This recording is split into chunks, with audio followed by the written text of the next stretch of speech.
I was reading Forbes online yesterday, I think today. There is a company called Krana, which got listed in the New York Stock Exchange actually today or yesterday. And I want all of you business people to listen to this.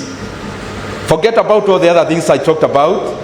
Let us now think about this one point. Krana got listed. It is a company that is dealing with payment settlements. It is an IT-based, is a fintech. Out of that listing, the market capitalization or the worth of that company, we are talking about today, yesterday, today, depending on the time zone. Out of the shares going up of that company after listing, the market valuation of that company became 17 billion US dollars. But something interesting happened. Out of the listing of Krana, 40 of the employees of Krana, 40, became multimillionaires today. Workers, staff. I'm not talking about investors. I'm talking about staffers of Krana.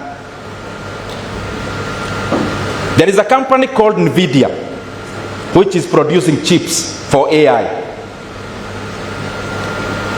It has over 36,000 workers. 36,000 workers. Now listen here. Around half of Ndindi employees, half of them are millionaires. I'm talking about dollar millionaires, with an average net worth of $25 million.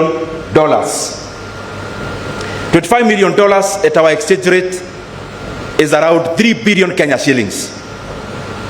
Net worth. Staff, over half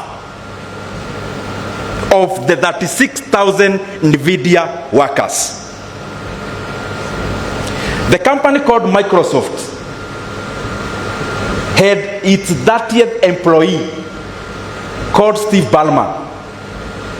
Steve Ballmer was the number 30 in terms of the employee list of Microsoft. Steve Ballmer today, at a net worth of over 150 billion US dollars, is now richer than the founder of Microsoft, called Bill Gates, at 109 billion US dollars.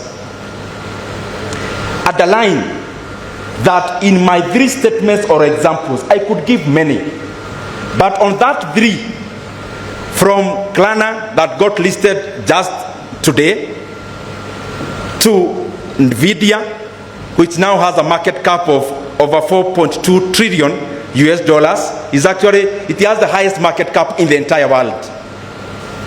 To Microsoft, which is also among the top three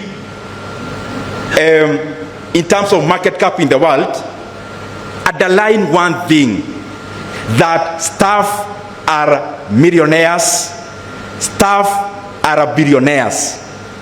That is something we have to learn in this hall, that there is something called intrapreneurship. Intrapreneurship. That yes, you have that company producing paint, but you have to understand that some of the people working for you could actually be smarter than you. And if you don't recognize that, what we do in Kenya is we leave and start our own manufacturing, paint manufacturing company. If you are doing any kind of business, including hospitality, the expertise we have in this hall is you learn, branch out, go start your own, and exactly, you even pick the colors of your former employer. I'm talking to the employers in this hall. The biggest asset is the people. And if you have that company at 100%, you can always have stocks reserved for staff. And it doesn't mean whether you are listed or not, because I believe that the whole of the company would be worth more than the sum total of the parts out of the people who branch from you to start their own.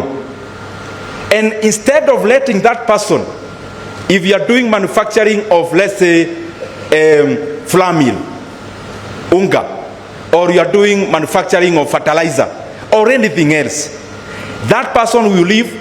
You are competing on the same market, and of course probably he was smarter than you as the founder.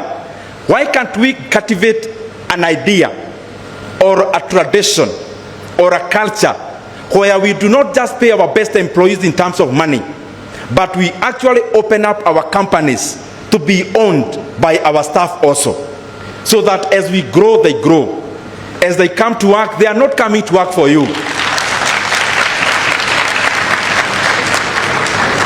They are not coming to work for you in the morning. They are actually coming to work for themselves. And there are examples to give there and to show. Out of that kind of culture is the reason why we are giving NVIDIA today as the topmost in terms of valuation in the world. Otherwise, it will not have been an example.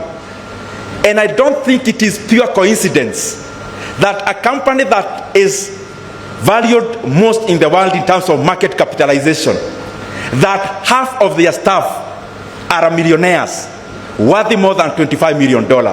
It is not a coincidence. It shows that that works. Open up our companies. Let us open up our companies. Let us identify our best employees.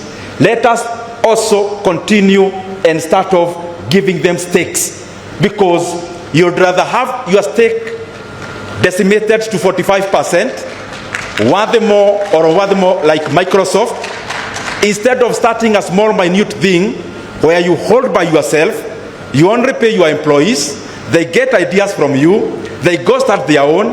Then we have so many small micro businesses in Kenya, and an economy like Kenya. As much as we need those small micro companies, we also need big companies to compete globally. The reason why in Kenya, in Africa, in developing countries, we always want to be close to power.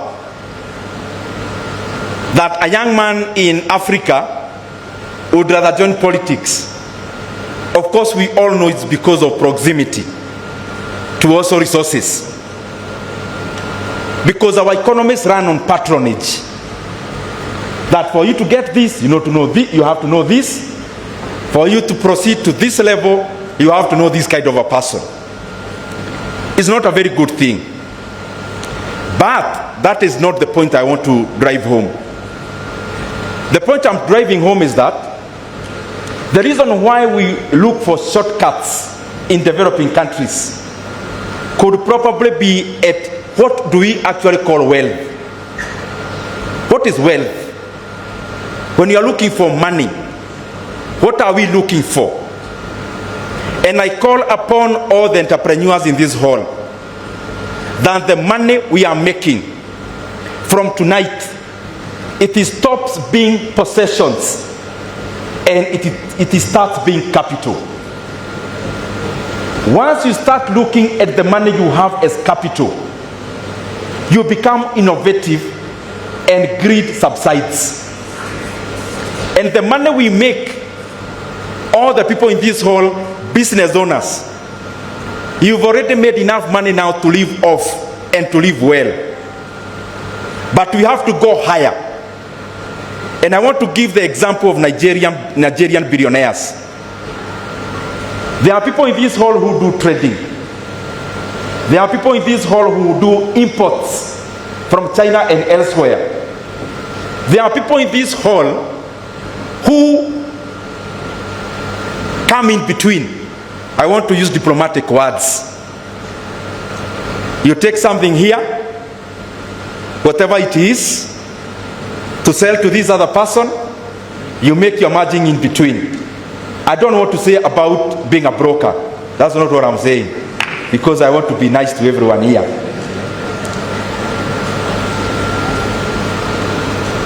Nigerian billionaires. What do? After we do all those jobs of being an importer, actually what they have done, not what they do. Let me use Dangote. Dangote started off as an importer of sugar. Proceeded to use the same profit he made out of sugar to start sugar mills in Nigeria. At some point he was importing fertilizer. The same profit he took or he made out of importing fertilizer, he was not satisfied with that alone, because that was majorly benefiting him. He went ahead to use that profit to start a manufacturing of fertilizer. Now we are talking about a man who has now built the biggest refinery in Africa and the fourth in the world, worth more than 20 billion in terms of the money sunk in to that project.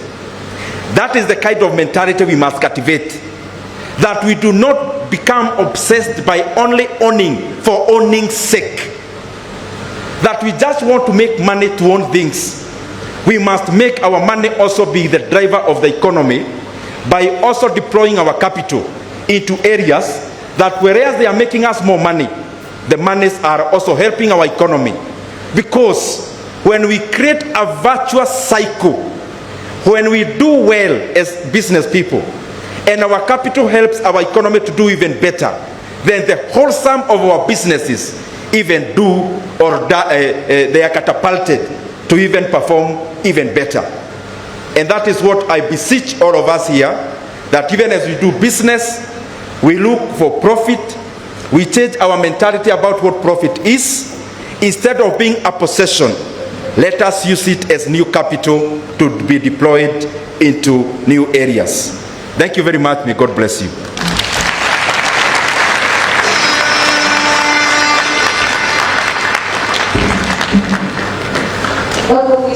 Ladies and gentlemen,